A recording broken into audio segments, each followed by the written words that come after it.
Ya, menurut saya sih tidak perlu sama ya, karena kalau di Cina ini kan kalau kita lihat hampir semua sektor memang bergerak cepat.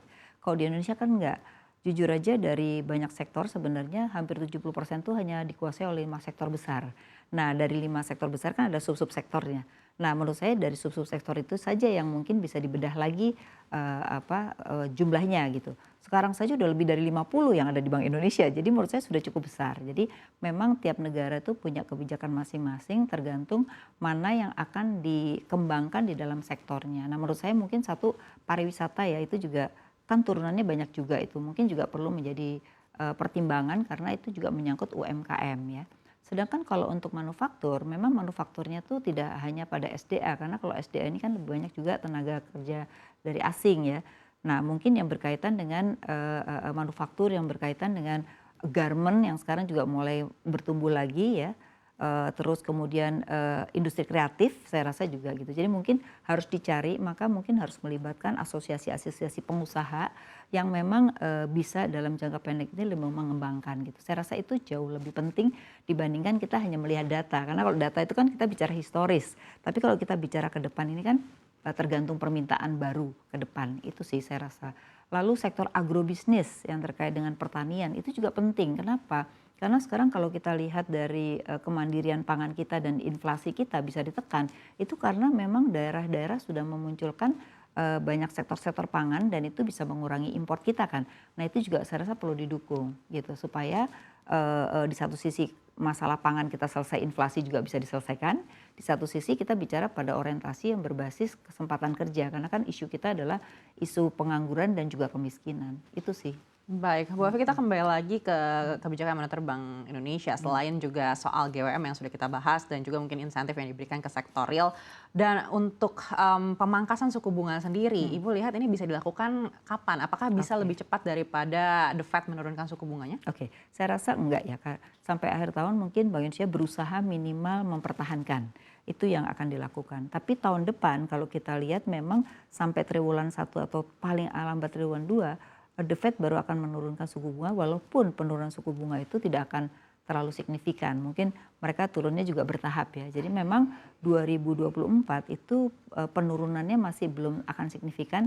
Di tahun 2025 diprediksikan baru tingkat suku bunga itu akan kembali normal. Jadi memang kondisi ekonomi di 2023 masih akan berlanjut di 2024 gitu. Jadi ini yang memang buat Bank Indonesia harus terus membuat bauran kebijakan ya. Karena bauran kebijakan itu menurut saya sangat cocok karena tidak harus main di instrumen moneter seperti negara maju. Kalau negara maju kan selalu mainnya di instrumen moneter. Nah, saya rasa ini udah bagus karena kita buat bauran, bahkan Bank Indonesia sendiri ikut turun tangan di dalam masalah inflasi kan, dengan TPID misalnya, kemudian membantu para petani untuk beberapa pangan pokok di daerah itu juga membantu loh sebenarnya gitu.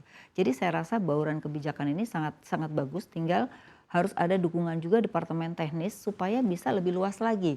Kalau enggak kan hanya Bank Indonesia saya sangat terbatas dengan pendanaannya gitu. Jadi ini udah langkah bagus kita membuat kebijakan yang berbeda dengan negara lain dan itu sebenarnya cukup berhasil. Kita tidak punya masalah dengan fiskal maupun juga moneter kita maupun di sektor perbankan. Karena segala sesuatu itu kan kelihatannya justru di keuangannya yaitu perbankan kan. Nah, perbankan kita so far dari mulai pandemi sampai sekarang kalau kita lihat dari kinerjanya dan juga tingkat kesehatannya saya rasa itu bagus aja. Bahkan kalau kita lihat kredit yang direstur itu bisa melunasi. Itu artinya bahwa mereka itu justru dikasih waktu itu malah membuat usahanya sehat dibandingkan kalau mereka waktu itu tidak diberikan restru gitu sih. Baik, bicara kesehatan perbankan, Bu Afi, ini kan sudah bulan September begitu, artinya sudah beberapa bulan lagi menuju akhir tahun. Ya. Apakah sudah terlihat seperti apa potensi perbankan ini bisa mencapai target-target yang diharapkan oleh OJK ataupun oleh pemerintah ataupun oleh Bank Indonesia begitu? Karena kalau tadi target kreditnya 9 hingga 11% begitu. Kalau melihat kondisi saat ini, apakah bisa mencapai target Ya, tersebut? kalau jujur aja kalau melihat dari total kredit itu hampir 50% lebih dikuasai oleh bank BUMN-nya. Nah, kalau kita lihat pengumuman BUMN kemarin dengan laba dan kemudian target kredit sebenarnya mereka sudah tercapai karena itu adalah cerminan dari secara nasional. Nah, mungkin hanya swasta beberapa yang tidak tercapai, tapi kalau dilihat secara nasional sebenarnya tercapai antara 9 sampai 11% ya. Saya rasa untuk kredit nggak punya problem secara signifikan. tetapi memang dari sisi suku bunga kan spreadnya semakin kecil ya, di mana NIM mereka kebanyakan juga kena dampak ya, karena mereka harus membayar suku bunga yang lebih mahal, tapi dia harus memberikan kredit dengan suku bunga yang lebih rendah gitu. Jadi ini juga ada dampak sedikit terhadap penurunan NIM. Tapi kan pemerintah senang dong kalau NIM-nya turun kan gitu ya. Nah jadi saya rasa permintaan kredit masih ada, memang pinter-pinternya bank untuk memainkan di mana kalau NIM-nya sudah semakin turun mereka akan melakukan cost efisiensi gitu. Jadi saya rasa pencapaian untuk tahun ini memang walaupun nggak mudah, tapi saya rasa dari sisi kredit tercapai. Bagaimana dengan pertumbuhan DPK? Kita tahu beberapa bulan yang lalu nih sempat terjadi perlambatan juga di pertumbuhan DPK meskipun sudah terlihat ada pemulihan begitu. Tapi apakah ada potensi di beberapa bulan terakhir sebelum akhir tahun ini mungkin akan terjadi perlambatan lagi? Oke, jadi memang untuk kredit sekitar 8, untuk dana itu sekitar 6. Jadi ada pertumbuhan dana lebih rendah dibandingkan kredit. Memang ini sudah terjadi sebenarnya cukup lama ya, dari mulai sebelum pandemi itu sudah lebih banyak kredit dibandingkan dana sebenarnya. Nah, memang ini PR buat bukan hanya Bank Indonesia, tapi buat pemerintah kita dan juga OJK untuk mengembangkan berbagai instrumen investasi yang mungkin bisa bekerja sama dengan luar juga. Kayak dulu kan ada namanya derivatif dan lain-lainnya. Karena kalau instrumen investasinya itu tidak berkembang itu saja, cenderung orang yang punya uang itu akan selalu mencari jenis investasi lain kan. Dan akhirnya mereka juga menggunakan atau memanfaatkan dananya itu di luar untuk investasi. Nah jadi mungkin baru bisa akan naik kalau kita punya instrumen-instrumen itu gitu. Tapi kalau instrumen kita tradisional kayak sekarang, saya rasa tidak akan mungkin meningkat cukup signifikan. Nah ini yang mungkin perlu dipikirkan ke depan ya. Nah tapi bagaimana mengatasi? Selama ini sih kita udah bertahun-tahun juga ngalamin spread seperti itu ya. Tapi nyatanya tidak ada bank yang kekurangan likuiditas untuk memberikan kreditnya. Jadi memang di sini ya pintar-pintarnya bank untuk memanage treasury-nya di dalam memberikan kredit maupun mengelola investasinya gitu. Baik, Bu Afi juga tadi sampaikan mungkin keadaan ekonomi di 2023 ini akan berlanjut di 2024. Yes. Di mana 2024 ini kita memasuki tahun politik gitu. Yeah. Dan seperti apa prediksi Ibu terkait dengan pertumbuhan kredit dan juga DPK di 2024 ini? Apakah mungkin kredit ini juga bisa memiliki target yang lebih tinggi lagi dari di 2023 atau justru sebenarnya harus dikurangi? Iya, kalau saya melihat mungkin bank-bank akan minimal sama dengan 2023 untuk mencapai target kreditnya ya. Nah kemudian Bank Indonesia sama OJK saya rasa juga akan melihatnya masih akan sama, tidak akan lebih tinggi. Karena memang walaupun bagaimanapun kalau bunga akan turunnya bertahap itu kan berarti masih akan terjadi tantangan ya. Bahkan mereka masih mengatakan gini, bisa jadi resesi nggak terjadi tahun ini, bisa jadi tahun depan kan gitu ya. Jadi masih banyak unpredictable di tahun 2024 sehingga memang kalau saya rasa akan menyamakan dengan 2023 ya. Nah tahun politik kalau saya melihat ini sangat berbeda dengan tahun-tahun sebelumnya, di mana tahun politik ini tidak separah gitu ya dua periode yang lalu gitu. Jadi orang kalau kita lihat ekspektasinya melihat ekonomi dalam tahun politik itu mereka oke-oke aja gitu. Bahkan kalau kita lihat masih di atas 100 itu artinya orang masih yakin dalam 6 bulan ke depan walaupun ada pemilu itu oke-oke aja.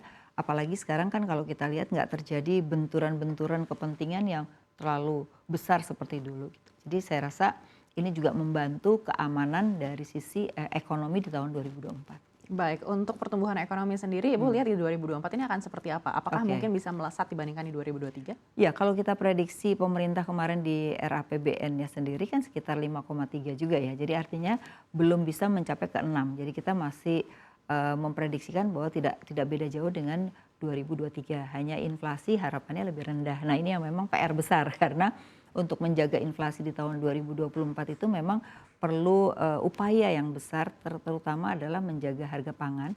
Karena kan sekarang pasokan pangan itu juga sekarang semakin rendah kan. Bahkan Jokowi dalam pidatonya banyak negara yang ingin mengkeep untuk domestik. Nah ini yang memang kita harus perhatikan juga.